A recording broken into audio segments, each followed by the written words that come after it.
Back to Noni Rider's channel.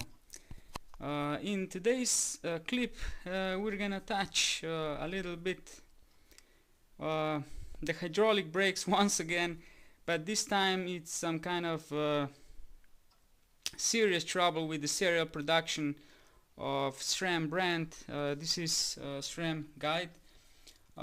Basically, this caliper and the brake lever were installed on the new bike. It was used on 5 trail rides, and the client complained that the lever, when he pressed the lever,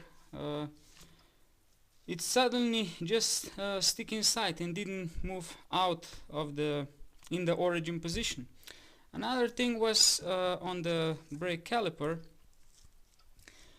which is a common issue with majority of these brakes on the market, that the pistons, because this is four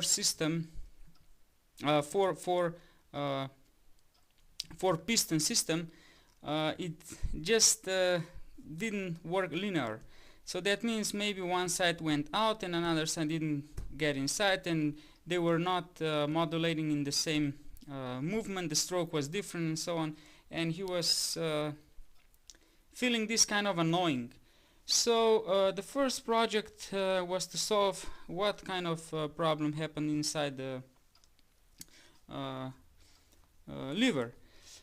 So in here we can see this is the piston which fits inside.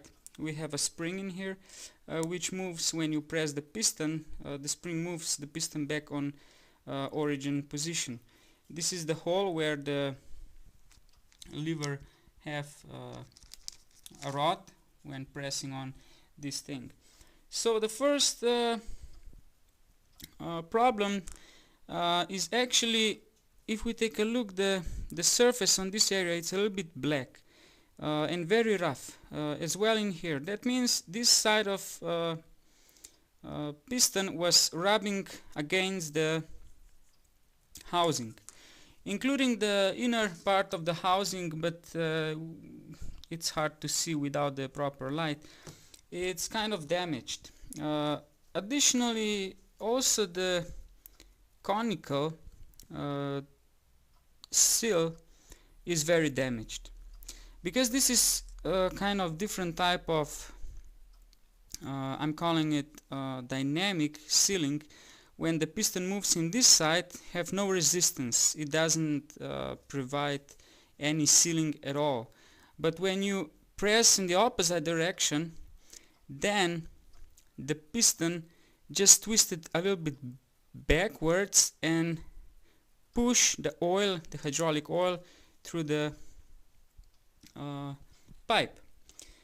But in this case, why this is happening? One theory is maybe contamination with the sand, because inside was found some kind of small particles which are rubbing and destroying the inner part of the lever housing. So to solve this issue forever is that we'll have to make piston which is a little bit different shape. Also will be used different round section seals, which are less sensitive. It will not be dynamic, but at least it will work like works in many other brake calipers, brake systems. Then if we move in here to brake calipers, what happened in here? So if we take a look this situation, we have 4 pistons, one smaller and one bigger. Additionally, this one is already a little bit polished, but let's take a look, maybe this one, yes. We can see in here some kind of silver marks which are on the edge of the piston. Seems to be contaminated by aluminum from the piston housing, the brake caliper. These pistons actually stuck inside. It was very hard to put it out. should have to use compressed air more than 10 bar to eject out of the its seat. But I don't recommend, this is serial production error, definitely, because this is plastic, and when the plastic get hot and the part of the piston which is a little bit out, if you have a little bit worn out brake pads, just change the shape.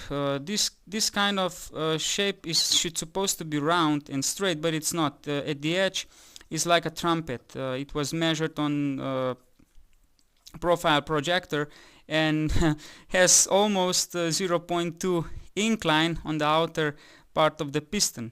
So as many of you probably saw the previous clip where I published how to solve and tune the brake calipers on Magura Julie, which had the same problem as well in here. As you can see inside, already have brass material pistons which are modulating very precisely. Now left and right goes out very smoothly and goes back inside again as well. But right now I cannot show you because the brake lever is disassembled on small parts. Need to fix it first. This caliper will be actually replaced on with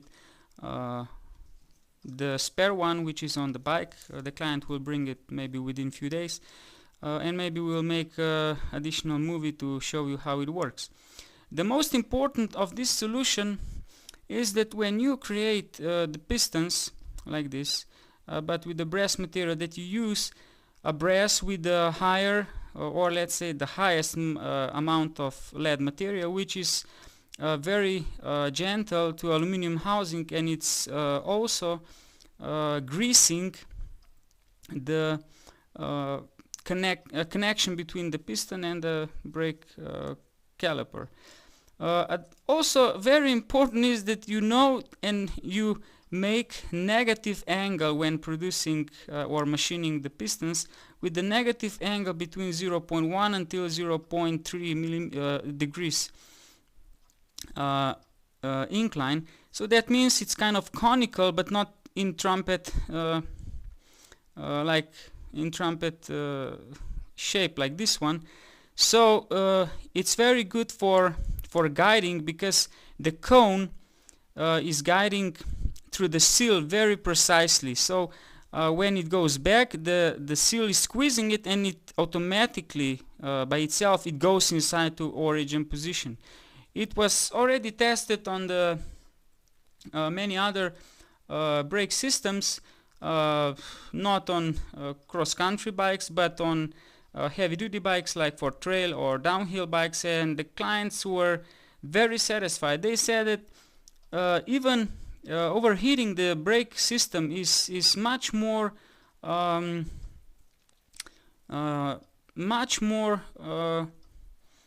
how to say, less sensitive than before. They didn't feel any overheating problems, of course, because we have a lot of heat mass in here now, and the brake pistons are in contact with the brake caliper, and all the heat goes from brake pad to the housing, and from housing to the outside outer air environment. But in this case, of course, this is plastic. It doesn't conduct any heat. All the heat from the pads are hitting the surface in here, and because plastic is plastic material, it deforms under severe heat. Of course, in the lab they test a lot of things, but I'm gonna say only one thing. What people are using in the real environment, you cannot represent or make a reproduction of the environment that is used in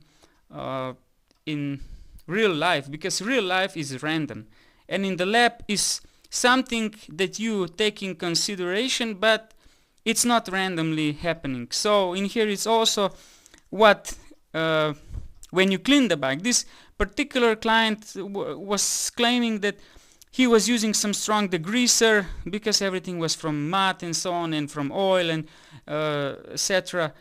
But in the lab, no one is considering like that. So I would suggest, if you perhaps buying a bike, just be sure, if you will invest in buying SRAM, I'm not doing any counter advertisement for these systems, but it seems the SRAM really have some problems, like in the past, let's say AVID with elixir type of brakes have the same problems, not as much as in the brake lever, but in the piston